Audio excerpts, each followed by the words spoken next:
আমরা জানি, দেশবাসী সবাই জানে যে গত 27/12/2024 ধলেশ্বরী টোল প্লাজায় আরোহীরা আইনগতভাবে টোল দেওয়ার সময় ব্যাপারী পরিবহনের একটা বেপরোয়া গাড়ি তাদেরকে চাপা দেয়। সাথে সাথে প্রাইভেট কারে থাকা এবং মোটরসাইকেলে থাকা আরোহীরা সাথে সাথেই মারা যায়, স্পটেই মারা যায়।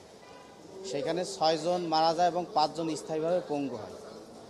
আমরা এই বিষয়টা চ্যালেঞ্জ করে, পিটিশনার নিজে এখানে এসছে, ওনারা চ্যালেঞ্জ করে মহামান্য হাইকোর্ট ডিভিশনে ক্ষতিপূরণের জন্য ওনারা রিট দাখিল করেছিলেন। ক্ষতিপূরণের বিষয়বস্তু ছিল যে মৃতদের জন্য প্রত্যেকের জন্য 1.5 কোটি টাকা, আহতদের জন্য 50 লক্ষ টাকা এবং যে গাড়ি ক্ষতিগ্রস্ত তার জন্য ক্ষতিপূরণের বিষয়। আরেকটা বিষয় এখানে চ্যালেঞ্জ করা হয়েছে, সেটা যে বর্তমানে যে বিদ্যমান সড়ক পরিবহন আইন আছে, এইটায় গ্রেভিটি অফ অফেন্স অর্থাৎ অপরাধের গভীরতার তুলনায় এইখানে সাজা কম।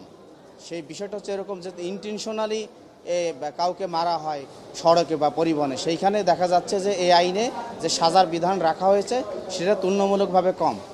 আমাদের যেটা বিষয় ছিল যে এই আইনটা চ্যালেঞ্জ করে, অর্থাৎ অপরাধের গভীরতার উপর ভিত্তি করে সাজার পরিমাণও বাড়ানোর বিষয়টা, অর্থাৎ আইনটা সংশোধনের জন্য আমরা এটা চ্যালেঞ্জ করেছি। তো শুনানি অন্তে মহামান্য উচ্চ আদালতের হাইকোর্ট ডিভিশনের মাননীয় বিচারপতি ম্যাডাম জাস্টিস কাজী জিন্নাত হক এবং মাননীয় বিচারপতি ম্যাডাম জাস্টিস আইনুন্নাহার সিদ্দিকা শুনানি অন্তে 4 সপ্তাহের একটা রুল জারি করেছেন।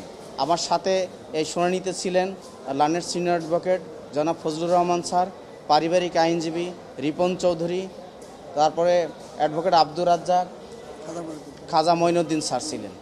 তো ধন্যবাদ। আমরা প্রত্যাশা করছি যে মহামান্য উচ্চ আদালত যখন রিটটি শুনানি হবে তখন এইটা একটা পর্যাপ্ত আমরা একটা ক্ষতিপূরণ পাবো ইনশাআল্লাহ। স্বজন সিপিভিসি পাইপ বাংলাদেশের 1 নম্বর NSF সার্টিফাইড সিপিভিসি ব্র্যান্ড। এখানে ইও আছে, ভিকটিম যে পিটিশনার সে নিজেও আছে। আসেন কথা বলেন।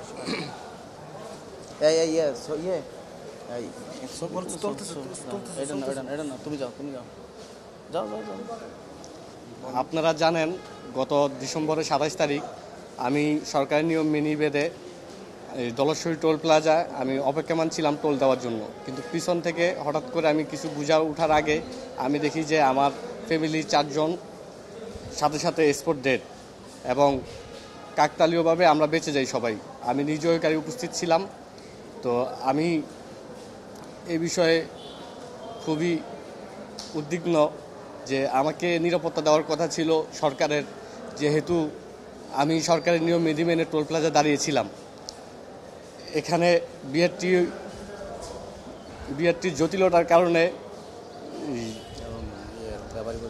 এবং ব্যাপারী পরিবহন এবং হাসারা হাইওয়ে পুলিশ তাদের এটা গাফিলতি ছিল, কারণ ফিটনেস ছাড়া এবং লাইসেন্স ছাড়া একটা গাড়ি কীভাবে রাস্তায় নামে, ব্যাপারী পরিবহনের মালিক এবং ব্যাপারী পরিবহনের মালিক এটার সাথে পুরোপুরিভাবে জড়িত। সে জানতো এই গাড়ি রাস্তায় বের হলে এটা যে কোনো মুহূর্তে একটা হত্যাকাণ্ড হতে পারে। এটা জেনেও সে এই গাড়িটা রাস্তায় নামায় এবং আমার ফ্যামিলির 4 জন মারা যায়। আমার ছেলে আমার কোলে ছিল, আমার ছেলে মারা যায়, পিছনে আমার শাশুড়ি এবং আমার 2 শালিকা মারা যায় ঘটনাস্থলে। আমি গুরুতরভাবে আহত এবং আমার ছোট বোন এবং আমার ওয়াইফ এখনও অসুস্থ, তারা স্বাভাবিক জীবনে এখনও ফিরতে পারে নাই। আমি এর কঠিন বিচার চাই এবং আজকে আমি রিট পিটিশন একটা রোল জারি আদেশ পাই কোর্ট থেকে, মহামান্য কোর্ট থেকে আমি ক্ষতিপূরণের জন্য একটা আদেশ পাই। ইনশাল্লাহ আমি ভালো রেজাল্ট পাবো।